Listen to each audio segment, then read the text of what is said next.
मेरी मम्मी एक बार फिर सच में अलग थलग रहने लगी थी। वैसे किसी महिला का ऐसा रहना कोई बड़ी बात नहीं होती, यह एक सहज और सामान्य प्रक्रिया है। लेकिन मेरी मम्मी के ऐसा रहने के पीछे एक अलग और अनोखी कहानी छिपी हुई है। जब मैं आपको यह कहानी सुनाऊंगा तो आप सच में चौंक जाएंगे। तो दोस्तों चलिए कहानी शुरू करते हैं। मेरे मम्मी पापा पहले मुंबई में रहते थे। मेरी का मम्मी जब 14 साल की थी तब उनकी मुलाकात उनके पड़ोस के एक लड़के से हुई। फिर उनके बातचीत शुरू हुई। फिर बातों बातों में दोनों के बीच लगाव बढ़ा और एक दूसरे से प्यार हो गया। इसी दौरान उन्होंने घर से भागकर एक साथ रहने फैसला किया। उनके इस फैसले के कारण ही मैं इस दुनिया में आया। दोनों ही अपने माता पिता की इकलौती संतान थे। शुरू में उनके परिवार वालों ने इस रिश्ते का विरोध किया, लेकिन तब मामला आगे बढ़ चुका था और मैं इस दुनिया में आने वाला था। इसलिए उनके परिवार वालों को ना चाहते हुए भी यह रिश्ता स्वीकार करना पड़ा। चूंकि तब दोनों नाबालिग थे, उनके लिए कानूनी रूप से शादी करना संभव नहीं था। इसलिए एक आलीशान होटल में साधारण समारोह के जरिए उन्हें पति पत्नी का दर्जा दे दिया गया। दोनों के धर्म भी अलग अलग थे, इसलिए इस समारोह में उनके रिश्तेदार या दोस्त शामिल नहीं हुए। उसी दिन से वे पति पत्नी की तरह साथ रहने लगे। फिर मैं इस दुनिया में आया। इसके बाद समय गुजरने लगा और समय के साथ उनके माता पिता का निधन हो गया, लेकिन वे उनके लिए काफी संपत्ति छोड़ गए। इस संपत्ति में गहने, कंपनी के शेयर, प्लॉट जैसे करोड़ों के संपत्ति शामिल थी। तब मम्मी पापा को किसी काम धंधे करने की जरूरत नहीं पड़ी। वे केवल इस संपत्ति की देखभाल करते थे और हर महीने लाखों का ब्याज कमाते थे। यही उनकी जरूरतों को पूरा करता था। बाकी समय वे हिंदुस्तान से लेकर विदेशों तक घूमने में बिताते थे। लेकिन जब उनके मम्मी पापा गुजर गए तब हम राजस्थान में रहने चले गए। वहां हमने एक आलीशान बंगला लिया। मेरे बाद उनके कोई और संतान नहीं हुई, इसलिए मैं अकेला ही लाड़ प्यार में बड़ा हुआ। मम्मी पापा के साथ खेलते कूदते कब बना हो गया पता ही नहीं चला। अब मैं 17 साल का हो गया था। हमारे खुशहाल परिवार पर दुखों का पहाड़ तब टूटा जब प्रॉपर्टी के सिलसिले में मुंबई जा रहे पापा का प्लेन क्रैश हो गया। उस हादसे में वे जिंदा जल गए और हमें उनका शरीर तक देखने को नहीं मिला। उसके बाद मेरी मम्मी पापा को याद करके दिन रात रोती रहता थी। मैं उन्हें चुप कराने की कोशिश करता था, लेकिन वे मुझसे लिपटकर फूट कर रोने लगती। पापा के जाने के बाद मम्मी पूरी तरह अकेली हो गई थी। उनका कोई रिश्तेदार या दोस्त नहीं था, बस घर का नौकर चाकर थे। जब मैं कॉलेज जाता तो मम्मी घर पर अकेली होती और पापा के फोटो एल्बम, वीडियो क्लिप या तस्वीरें देखती रहती। यह सब देख मैंने मम्मी से कहा, मम्मी कब तक यूं ही रोती रहोगी? रोने से पापा वापस नहीं आएंगे। तब धीरे धीरे मैंने नोटिस किया कि अब मेरी नज़र मम्मी पर अलग तरीके से पड़ने लगी थी। मैं उन्हें कॉलेज की लड़कियों से तुलना करके देखने लगा था। मम्मी की कालीघनी लहराते बाल, बड़ी बड़ी चमकती आंखें, खूबसूरत चेहरा और गोरा रंग देखकर मुझे महसूस हुआ कि वे अब भी कितनी खूबसूरत हैं। मैं उन्हें खुश रखने के लिए कभी फूल लाकर देता, कभी गजरा तो कभी परफ्यूम। हम कभी बगीचे में घूमन जाते तो कभी बाजार। एक दिन किचन में मम्मी बाजार में खाना बना रही थी। मैं अंदर गया और बिना बोले उनकी मदद करने लगा। तब उन्होंने मुस्कुराते हुए मेरी तरफ देखा और अपने पास बुला लिया। तब उनकी आंखों में देख मैं बस इतना कह पाया, मम्मी हमेशा आपका साथ दूंगा, आप मुझ पर भरोसा रख सकती हैं। अगले दिन छुट्टी थी तो मैंने मम्मी से पूछा, हम मूवी देखने चलें? उन्होंने तुरंत हाँ कर दिया। फिर हम तैयार होकर थिएटर गए। थिएटर पहुंचते ही थे कि मम्मी बोली, चलो बीच वाली सीट खाली है जहां मैं और तुम्हारे पापा बैठा करते थे। मैं भी बोला, ठीक चलो बैठते हैं। मैंने कहा हाँ चलिए। फिर हम उसी सीट पर जाकर बैठ गए। बैठने के बाद मैंने मम्मी की ओर देखा। तब उनकी आंखें थोड़ी थोड़ी नम लग रही थी, शायद उन्हें पापा की यादें अचानक से घेर रही थी। सिनेमा हॉल ज्यादा भरा हुआ नहीं था, हमारे आसपास आगे पीछे कोई और नहीं बैठा था। सिनेमा रोमांटिक था। फिल्म के एक दृश्य को देखकर मम्मी ने अचानक मेरा हाथ अपने हाथ में लेकर कसकर पकड़ लिया। शायद उन्हें ऐसा महसूस हुआ कि उनके पास पापा बैठे हैं, क्योंकि उनके ससारक हमेशा पापा ही सिनेमा देखने आते थे। तब मेरा हाथ उनके एक हाथ पर स्थिर था। उसके बाद उन्होंने मेरा हाथ उठाकर अपने दूसरे हाथ पर रख लिया। तब मेरा एक मन कह रहा था कि यह सही नहीं है, लेकिन दूसरा मन कह रहा था कि इसमें क्या गए, अगर इससे मम्मी को थोड़ी खुशी मिल रही है तो मैं क्यों न उन्हें वह खुशी दूं। जब मम्मी सीन से बाहर आईं, तो उन्होंने मेरा हाथ वापस मेरे स्थान पर रख दिया, लेकिन ऐसा करते वक्त उनका हाथ मुझसे एकदम छू गया। फिर उन्होंने मुझसे कहा, सॉरी बेटा, अंधेरे में मुझे कुछ समझ नहीं आया। मुझे लगा जैसे तुम्हारे पापा मेरे पास बैठे हैं। तुम बिल्कुल उनके जैसे ही दिखते हो, वैसे ही बोलते हो, वैसे ही हंसते हो और वैसे ही चलते हो, इसलिए मुझे हमेशा ऐसा भ्रम होता है। इट्स ओके मम्मी, मैंने कहा। उसके बाद फिल्म खत्म होने तक हम चुपचाप बैठे रहे। उस रात मुझे सिनेमा के वह दृश्य बार बार याद आ रहे थे। फिर मैं मम्मी के पास उनके कमरे में जाकर बैठूं, यह सोचता रहा, लेकिन मेरा दूसरा मन मुझे ऐसा करने से रोक रहा था। उस रात और उसके बाद कई रातें मुझे इसी सोच में जागते हुए बीत गईं। फिर इंटरनेट पर मैंने फोटोज और वीडियो देखना शुरू कर दिया, साथ ही कहानियां पढ़ने लगा। उन कहानियों में भाई बहन, माँ बेटे और उनके जीवन की कहानियां थी। उन्हें पढ़ते हुए मुझे अपनी मम्मी का ख्याल बार बार आने लगा।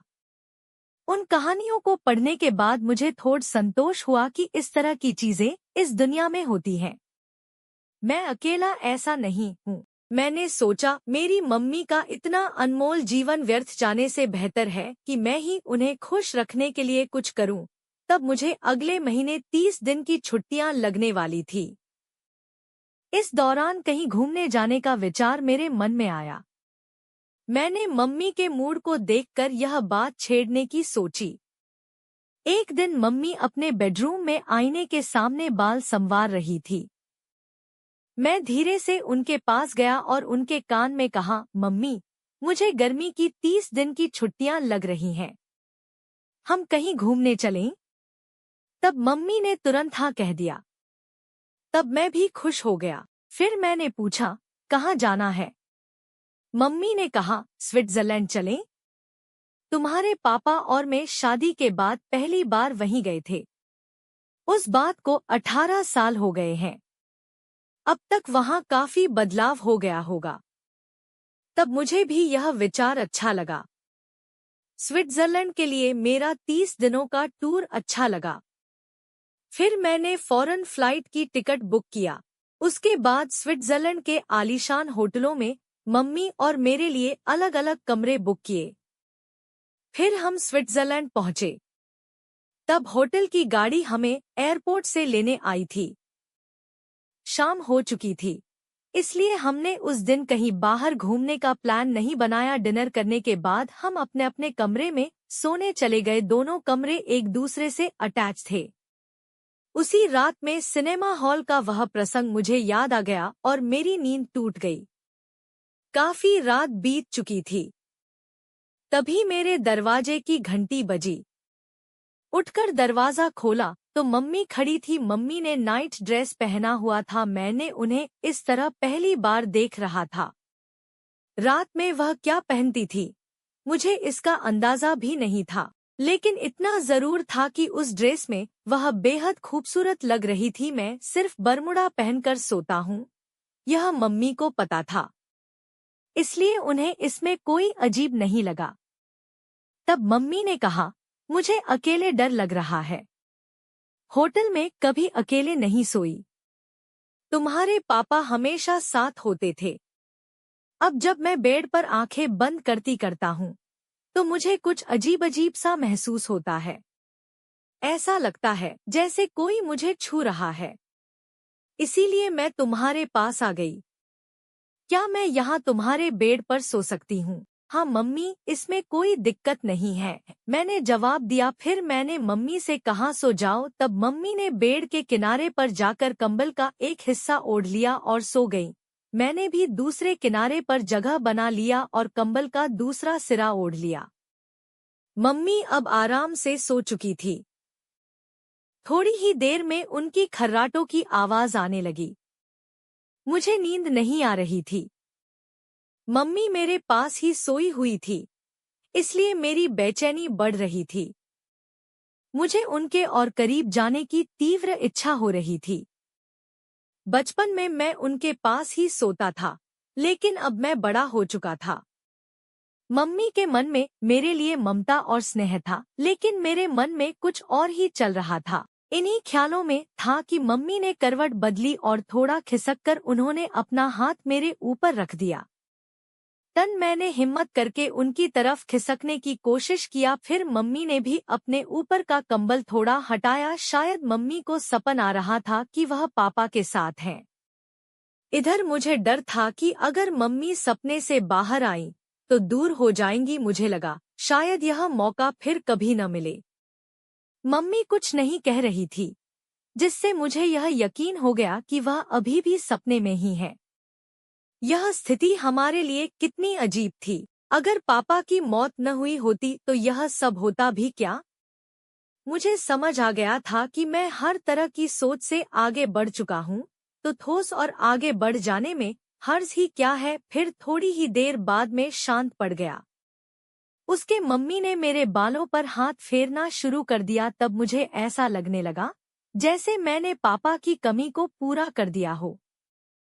अब मैं तय कर लिया था कि मैं मम्मी को कभी परेशान नहीं होने दूंगा। थोड़ी देर बाद मम्मी ने धीरे से अपनी आंखें खोली। फिर उन्होंने कहा, अरे तुम। तब उनके शब्द ठीक से बाहर नहीं निकल रहे थे, लेकिन उनके कहने का मतलब मैं समझ गया। तब मैंने कहा, हाँ मम्मी, मैं ही हूँ। फिर मम्मी बोली, अरे। लेकिन मुझे लगा कि यह आगे शब्द उनके मुंह से अटकते हुए निकल रहे थे, इसलिए मम्मी फिर बोली, मैं तो सपना देख रही थी, तुम तो सोए हुए थे, फिर तुम कैसे उठे? अब मम्मी के शब्द थोड़े साफ हो गए थे।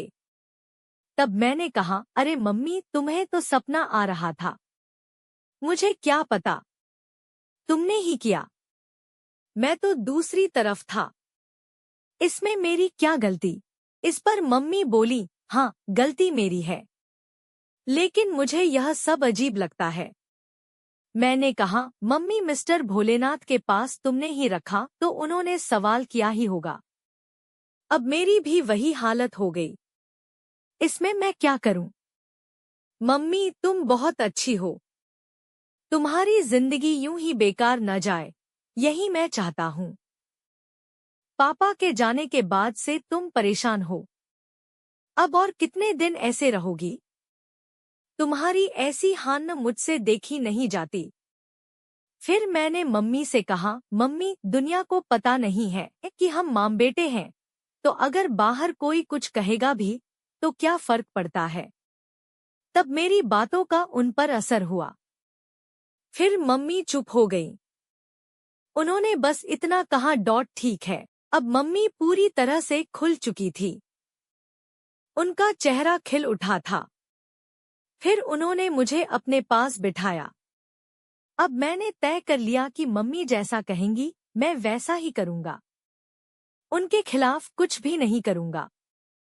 फिर मैंने मम्मी से कहा, अब पापा की याद रे मत रो, पापा की जगह अब मैंने ले ली है। इस पर मम्मी मुस्कुराते हुए बोली, हाँ राजा, मेरी जिंदगी में यही कमी थी, अब वह भी पूरी हो गई। मुझे अब किसी चीज की कमी नहीं है, मैं बहुत खुश हूँ, ऐसा मम्मी ने खुश होकर कहा। रात बहुत अच्छी बीती, तुम्हारी बातें मुझे बहुत पसंद आईं। अब हम दोनों साथ रहेंगे, दोनों एक दूसरे को खुश रखेंगे।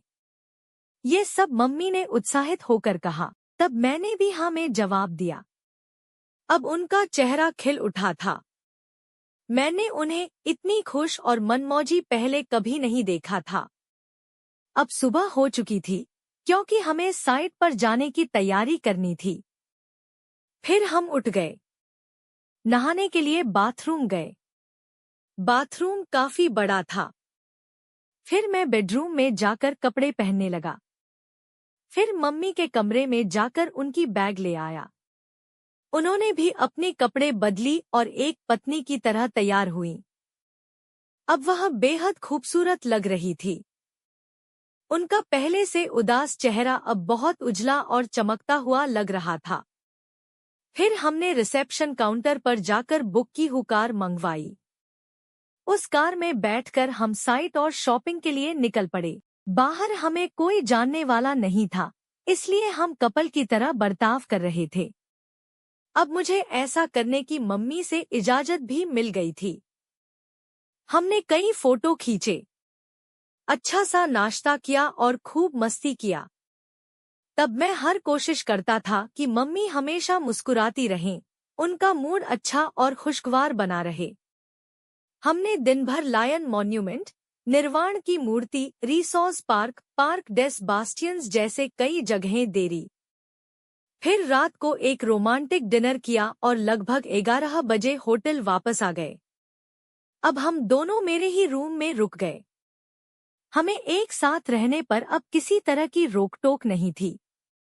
मम्मी, तुमसे बातें करके मुझे बहुत मजा आ रहा है, मैं कहा। हाँ राजा, मुझे भी, मम्मी ने खुश होकर जवाब दिया। अब तो तुम मेरे लिए बिल्कुल नए हो। फिर मैं मम्मी से बोला, मम्मी एक बात पूछूं? मम्मी ने जवाब दिया, पूछो। मैंने पूछा, पापा शादी के बाद तुम्हें बिल्कुल नए हो। फिर मैं मम्मी से बोला, मम्मी एक बात पूछूं? मम्मी ने जवाब दिया, पूछो। मैंने पूछा, पापा शादी के बाद तुम्हें कहाँ लेकर गए थे? मम्मी बोली, हम स्विट्जरलैंड के अलावा मालदीव और सिंगापुर भी गए थे, अब दूसरी बार तुम्हारे साथ आई हूँ।